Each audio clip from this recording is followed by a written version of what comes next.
live traps as well. But I can tell you flat out that once you catch them, what do you do with them? Well, I'll tell you what most people do with them. They get a 5-gallon bucket of water and throw the trap and chipmunk into that bucket. So when I got there, the first position I took was up on this balcony, which was pretty convenient for getting an overhead look at the whole land and also giving me the advantage of being able to fire on more locations. This elevated position also gave me an advantage in that my pellets were always heading toward the ground, so I didn't have to worry about them carrying onto neighbors' property.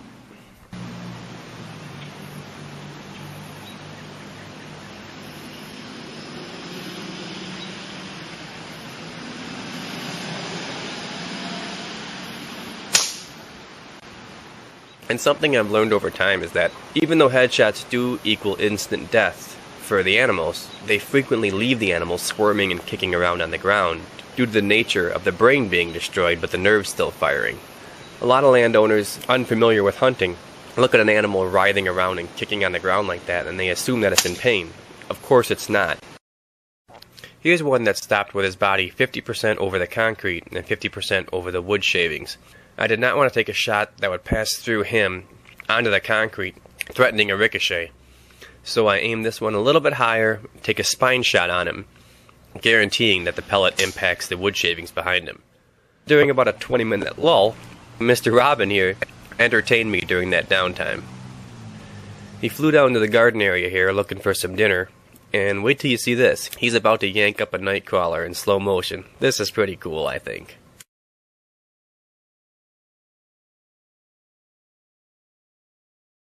I used to think, judging by the way the robin orients their head, that they're using sound. Come to find out, robins don't use sound, they don't use their hearing to listen for these worms, rather they use their sight to see tiny movements in the dirt and then strike in those areas. It is interesting how the robin beats down the nightcrawler before swallowing it, so that the worm wouldn't writhe and wiggle around once inside them. That's just a guess. But they all seem to do the same thing. They pull it out of the ground, and they don't just gulp it right down. They beat it up before swallowing it. And after rooting around in the mud, it's good to clean yourself off afterward.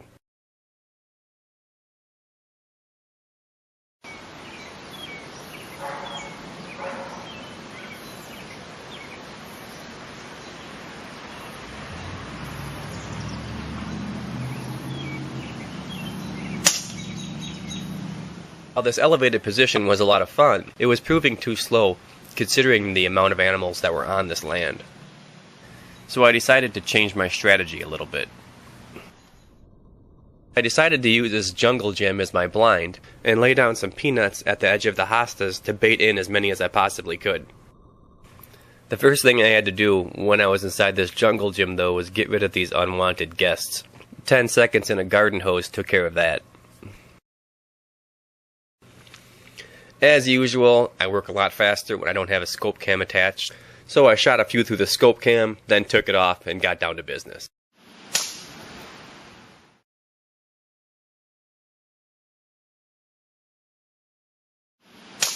And no surprise, my baiting station was used by more than just the chipmunks. This gray squirrel comes along looking to fill his cheeks.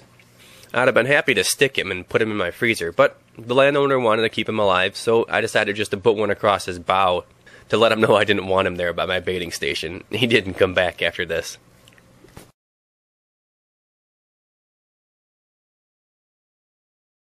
In total, I killed 55, maybe 58 chipmunks that day. They're too small to really make a meal for a person. Well, maybe 55 of them could have fed me, but I'm not going to clean 55 chipmunks.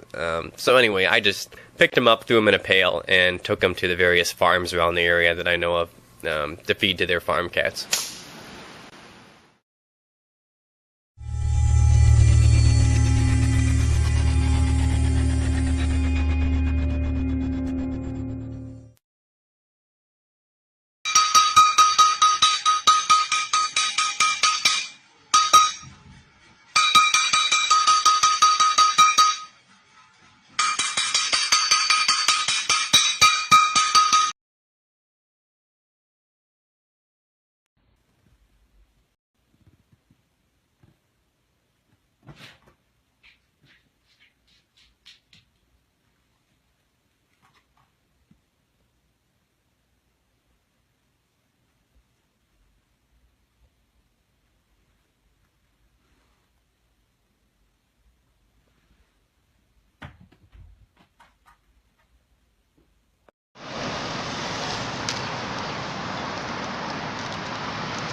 The African bullfrog is quite a character. It's the biggest frog in Africa, and it's very aggressive. It's got a very powerful bite, for one thing. But in spite of that, it's a devoted father. I got a call from an urban landowner who was dealing with a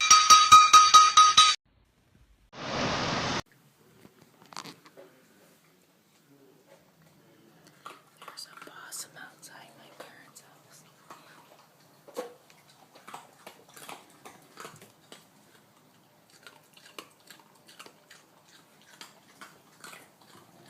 Psst. Hey. Psst, psst. Hey. Psst. Dude, he doesn't even care anymore. Hey, little guy. There. I'm a fat little possum. Let me go pet him. No, he's got rabies right now. King is over. One man. I got a call from an urban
Water is evaporating.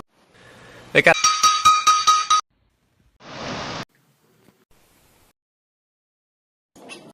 Is that with conch? What do I do, Lord? No! How'd you Oh, he's got... She... I'm Ren. Your most amazing car on the drop. Looking. Here we go. Smell it. I've made some.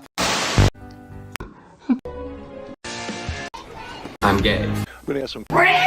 It needs. Investigator.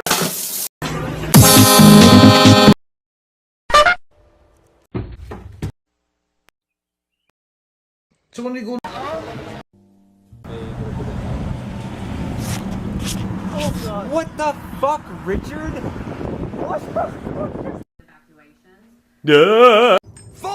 A business card. One mistake you made, you said you take. Here it is.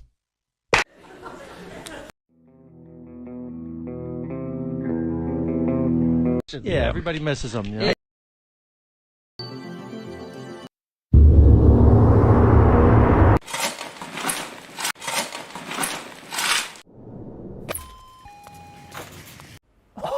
Oh, man. What a Hey, everyone. Anthony.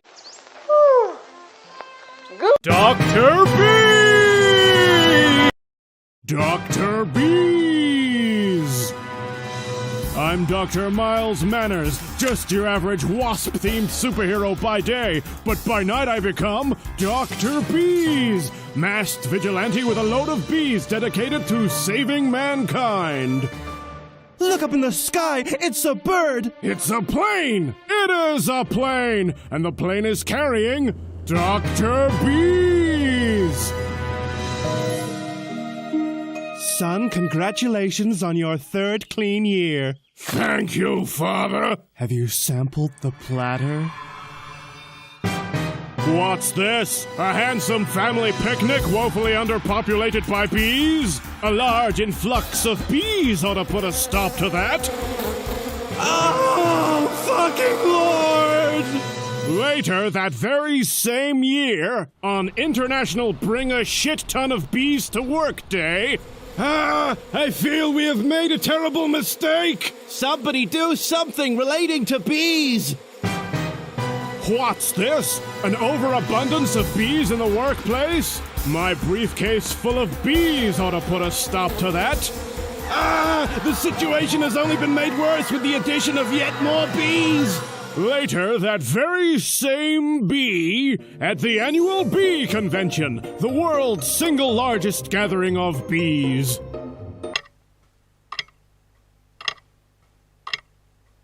Well, Christine, I'd say that the lack of all and any bees at this event has been somewhat of a letdown. Isn't there anyone who can help?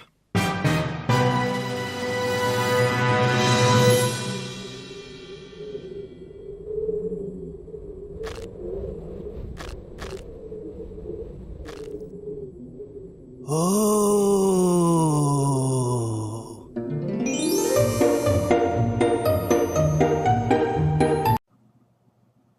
Oh, hi.